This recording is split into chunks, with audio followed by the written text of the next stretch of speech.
Hi all, welcome to Edus academy. അപ്പൊ ഇന്ന് നമ്മൾ ഡീൽ ചെയ്യാൻ പോകുന്നത് ഫിസിക്സിലെ മെക്കാനിക്സ് ഓഫ് സോളിഡ് എന്ന് പറയുന്ന ഒരു പോർഷൻ ആണ്.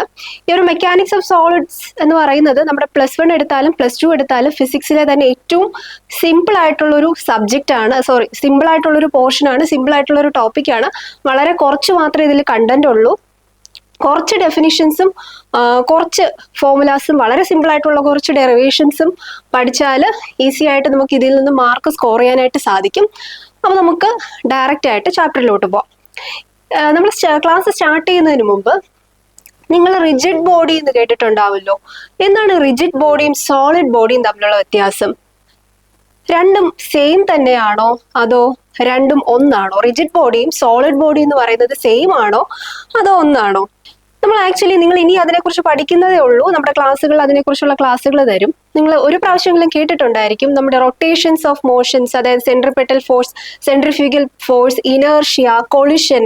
ഇതൊക്കെ പഠിക്കുന്ന സമയത്ത് നമ്മൾ അതിൽ പഠിക്കുന്നത് റിജിഡ് ബോഡി എന്നാണ്. ആക്ച്വലി റിജിഡ് ബോഡി എന്ന് പറയുന്നത് ഒരു ഐഡിയൽ കൺസെപ്റ്റ് ആണ്, തിയറട്ടിക്കൽ കൺസെപ്റ്റ് ആണ്. റിജിഡ് ബോഡി ആയാലും സോളിഡ് ബോഡി ആയാലും രണ്ടിനും ഡെഫിനിറ്റ് സൈസ് ഉണ്ട്, ഡെഫിനിറ്റ് ഷേപ്പ് ഉണ്ട്. പക്ഷെ റിജിഡ് ബോഡി എന്ന് പറയുന്നത് നമ്മളൊരു അസ്യൂം ചെയ്യുന്നതാണ്, നമ്മുടെ എക്സ്പെരിമെന്റ്സിന് വേണ്ടിയിട്ട് അസ്യൂം ചെയ്യുന്ന ഒരു ബോഡിയാണ്. ആക്ച്വലി ഈ റിജിഡ് ബോഡിയുടെ പ്രത്യേകത എന്ന് പറഞ്ഞാൽ നമ്മൾ അതിനൊരു എക്സ്റ്റേണൽ ഫോഴ്സ് കൊടുത്താൽ, റിജിഡ് ബോഡിക്ക് ഒരു എക്സ്റ്റേണൽ ഫോഴ്സ് കൊടുത്താൽ അതിന്റെ സൈസിനോ ഷേപ്പിനോ ഒരു മാറ്റവും സംഭവിക്കത്തില്ല. ഓക്കെ, ഷേപ്പിനോ സൈസിനോ ഒരു മാറ്റവും സംഭവിക്കത്തില്ല. അതുകൊണ്ട് തന്നെയാണ് അതൊരു കൺസെപ്ഷ്യൽ ബോഡി ആയിട്ട് നമ്മൾ കൺസിഡർ ചെയ്യുന്നത്, നമ്മുടെ സ്റ്റഡീസ് ഒക്കെ എളുപ്പമാക്കാൻ വേണ്ടിയിട്ട്. പക്ഷേ സോളിഡ് ബോഡി എന്ന് വെച്ചാൽ അങ്ങനെയല്ല. നമ്മൾ ഏതൊരു ബോഡി എടുത്താലും, അതൊരു കല്ലാകട്ടെ, ഒരു പേപ്പർ ആകട്ടെ, അല്ലെങ്കിൽ ഒരു സ്പിയർ ആകട്ടെ, എന്ത് തന്നെ എടുത്താലും നമ്മൾ അതിനൊരു എക്സ്റ്റേണൽ ഫോഴ്സ് കൊടുത്താൽ വലിയ എക്സ്റ്റെൻഡിലാണെങ്കിലും ചെറിയ എക്സ്റ്റെൻഡിലാണെങ്കിലും വിഷ്വലി നമുക്ക് കാണാൻ പറ്റിയില്ലെങ്കിൽ പോലും അതിന്റെ സൈസിനും ഷേപ്പിനും ചെറിയൊരു വ്യത്യാസം വരുന്നുണ്ട്. അതാണ് ശരിക്കും സോളിഡ് ബോഡി എന്ന് പറയുന്നത്. സോളിഡ് ബോഡി എന്ന് വെച്ചാൽ എന്താണ്? അതൊരു റിയൽ കൺസെപ്റ്റ് ആണ്. നമ്മൾ ആ ഒരു ബോഡിക്ക് ഒരു എക്സ്റ്റേണൽ ഫോഴ്സ് കൊടുത്തു കഴിഞ്ഞാൽ അവിടെ എന്ത് സംഭവിക്കുന്നു? ഒരു അതിന്റെ ഷേപ്പിൽ നിന്നോ അതിന്റെ സൈസിൽ നിന്നോ ചെറിയൊരു വ്യത്യാസം സംഭവിക്കുന്നു. അതാണ് ശരിക്കും സോളിഡ് ബോഡി എന്ന് പറയുന്നത്. പക്ഷെ റിജിഡ് ബോഡി എന്താണ്? അങ്ങനെയല്ല. സൈസിനായാലും ഷേപ്പിനായാലും ഒരു മാറ്റവും സംഭവിക്കത്തില്ല. അതാണ് റിജിഡ് ബോഡി എന്ന് പറയുന്നത്. അതാണ് ഇവിടെ ഡെഫിനിഷനിൽ കാണുന്നത്.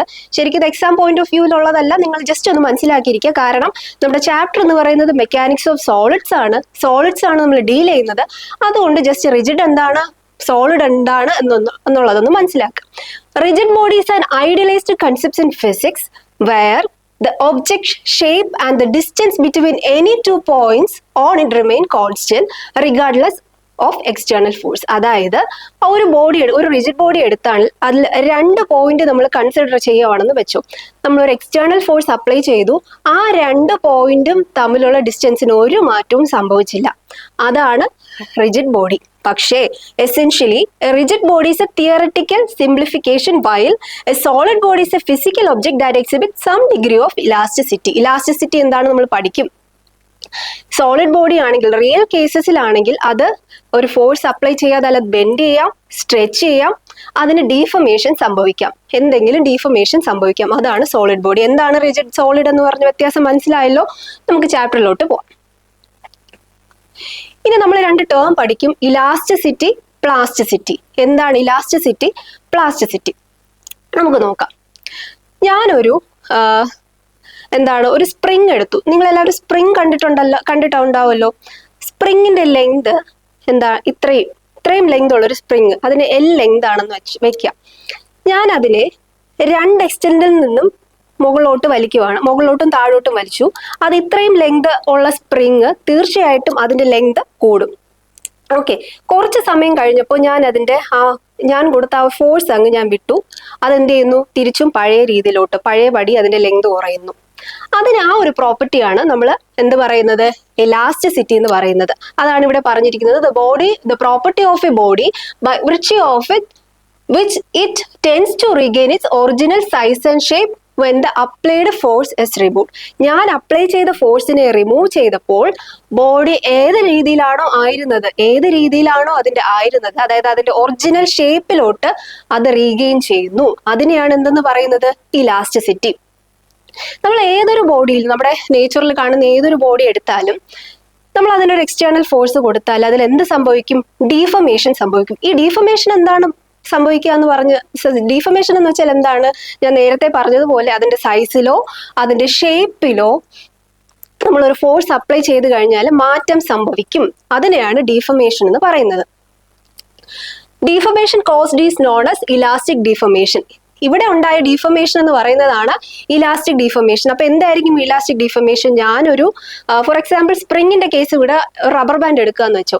അതാണ് ഇവിടെ പിക്ചറിൽ കാണിച്ചിരിക്കുന്നത്. ഞാനൊരു റബ്ബർ ബാൻഡ് എടുത്ത് വലിച്ചു. ഈ വലിക്കുക എന്ന് പറയുന്നതാണ് ഞാൻ കൊടുത്ത എക്സ്റ്റേണൽ ഫോഴ്സ്. ഞാൻ ഇവിടെ എക്സ്റ്റേണൽ ഫോഴ്സ് കൊടുത്തപ്പോൾ അതിന് എന്ത് സംഭവിച്ചു? അതിന്റെ ഒറിജിനൽ സൈസ്, അതായത് ലെങ്ത് ആണ് ഇവിടുത്തെ സൈസ് എന്ന് പറയുന്നത്, ലെങ്ത് ചേഞ്ച് ആയി. അതാണ് അതിന്റെ ഡീഫമേഷൻ. പക്ഷെ ഞാൻ എക്സ്റ്റേണൽ ഫോഴ്സ് റിമൂവ് ചെയ്തപ്പോൾ അത് അതിന്റെ പഴയ ഷേപ്പിലോട്ട് തിരിച്ചുപോയി. അതിനെയാണ്, ആ പ്രോപ്പർട്ടി ഓഫ് മെറ്റീരിയലിനാണ് നമ്മൾ എന്ത് പറയുന്നത്? ഇലാസ്റ്റിസിറ്റി അല്ലെങ്കിൽ ഇലാസ്റ്റിക് പ്രോപ്പർട്ടി എന്ന് പറയുന്നത്. ഇവിടെ സംഭവിച്ച ഡീഫമേഷൻ എന്ന് പറയുന്നത് അതിന്റെ സൈസ്, അതായത് റബ്ബർ ബാൻഡിന്റെ ലെങ്ത് കൂടി.